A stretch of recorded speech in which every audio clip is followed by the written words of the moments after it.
মুহাম্মদ সাল্লাল্লাহু আলাইহি সাল্লাম, আপনি দেখেন না উঁচু স্তম্ভের অধিকারী এরাম আদ সম্প্রদায়কে আল্লাহ কিভাবে ধ্বংস করেছেন।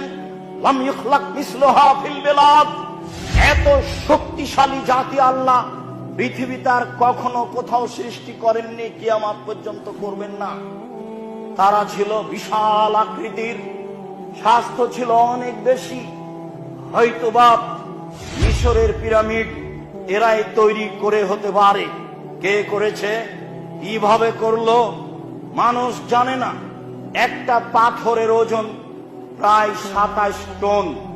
একটা ক্রেন একটা পাথর বহন করতে পারে 16 থেকে 17 টন।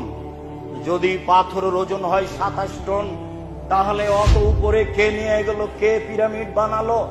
হয়তো বা এরা হতে পারে, আল্লাহ ভালো জানে, কে ইতিহাস জানে।